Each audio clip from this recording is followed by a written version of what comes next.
I always advise those looking to do clinical trials for money to reconsider if they have other options. They don't pay well for what you have to go through, and the side effects can be killer. Usually, whatever we're testing gives patients a headache or mild nausea, but occasionally, it can get worse than that. Nothing I've ever seen in my few years of monitoring trials was ever as bad as what happened last week, though. In fairness, I did try to warn them. Every single board meeting, I'd bring up how we needed to stop cutting costs on lab rat testing and development. The higher-ups always had an ego, though. They would always tell me that our scientists knew what they were doing, and I've only been here 3 years and the other supervisors have been here 10 plus years and none of them complain. It was beyond frustrating, and I knew it would eventually blow up in our faces. I didn't think it would be something of this magnitude, though. It started last Monday.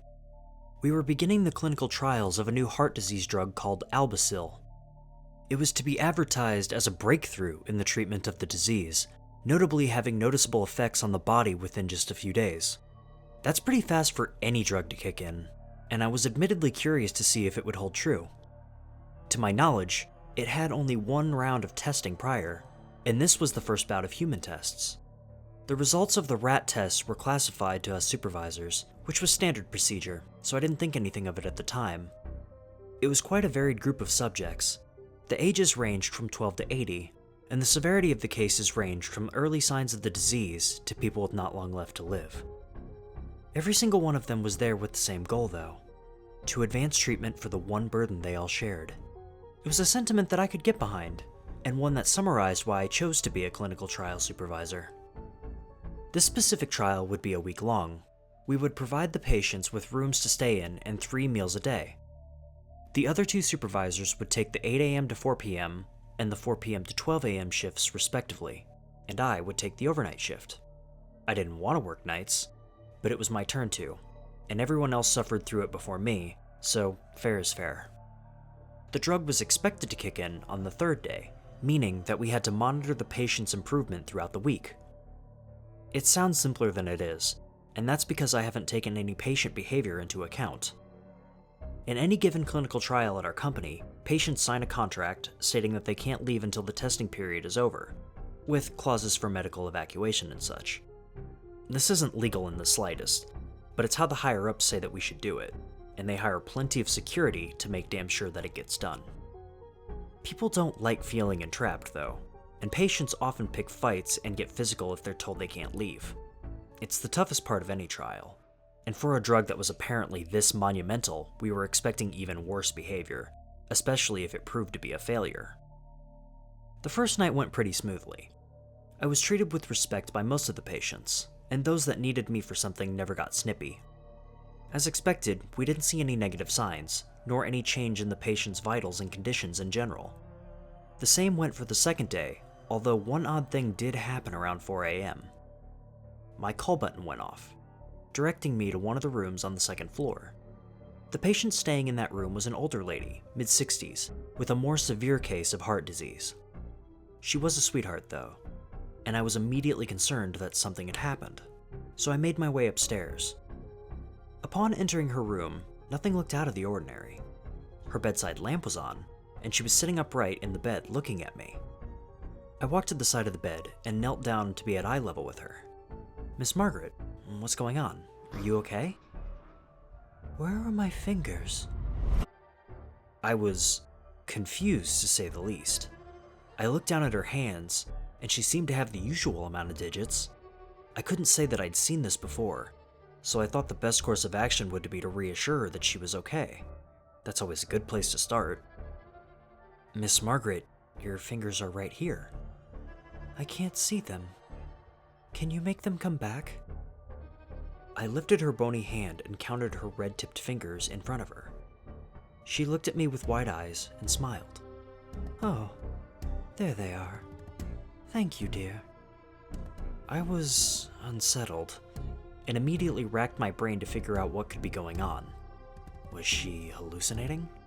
Quite possible, I've seen it before, though not to the extent that one thinks that they're missing body parts.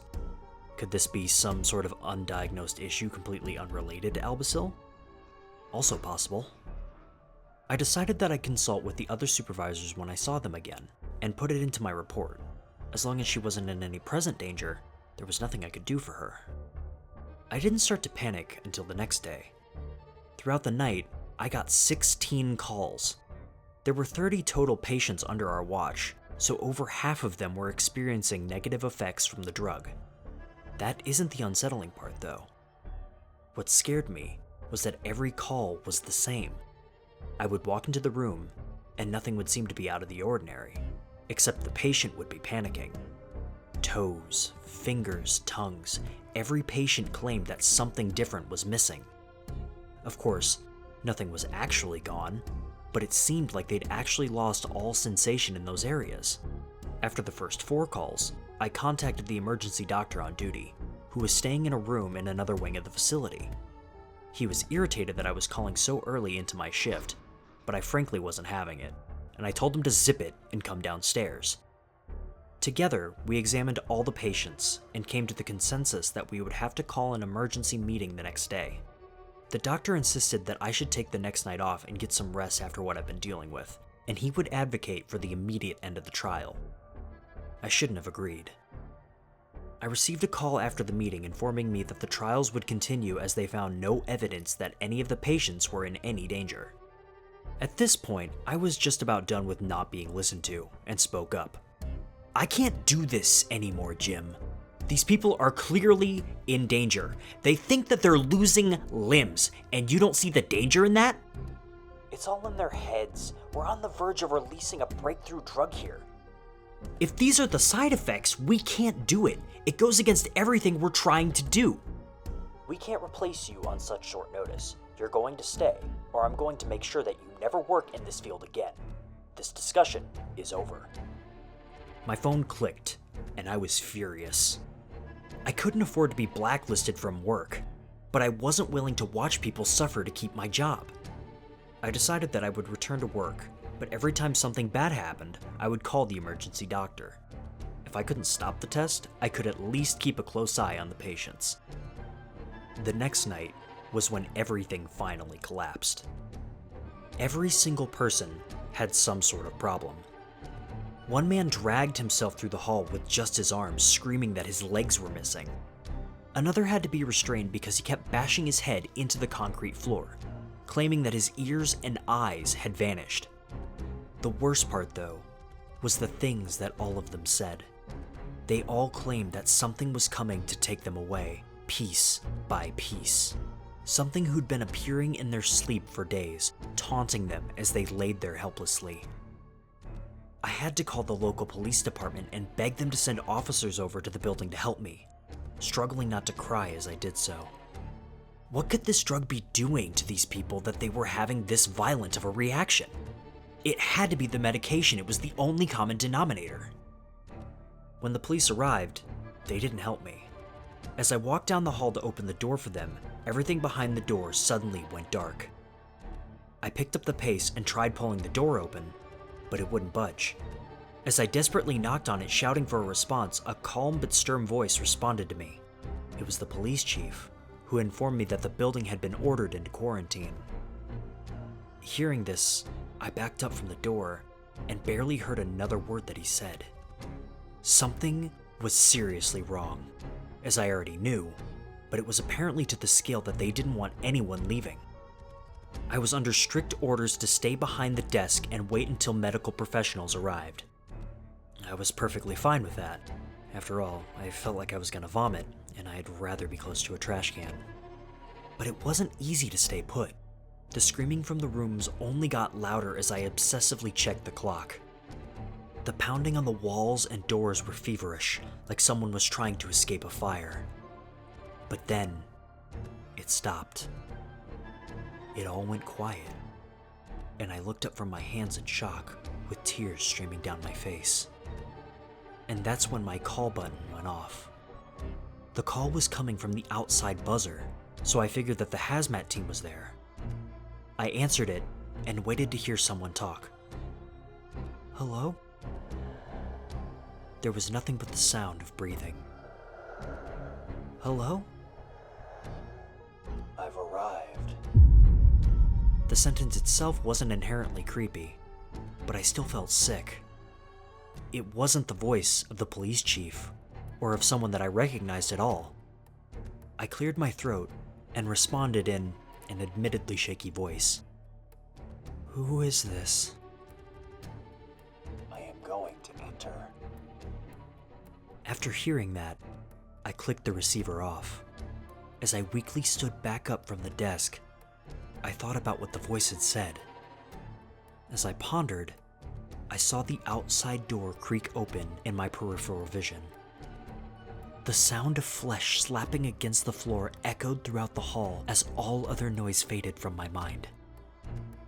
It wasn't a man in a hazmat suit, nor a cop, nor a doctor, nor anything I've ever seen before. Slowly crawling towards me was something so utterly vile that being blind would have been preferable to seeing it. It traveled on four of what can mostly closely be described as legs, that hung loose with gangrenous skin and trembled every time they hit the floor. Its head dragged along the floor, as if its neck was snapped long ago and had healed in that position. Its piercing eyes stared at me, one a soothing blue and the other a striking brown. Its figure looked like body parts that had been hastily stitched together in hopes that they'd resemble something living. As it drew breath, it grumbled in an almost human-like way.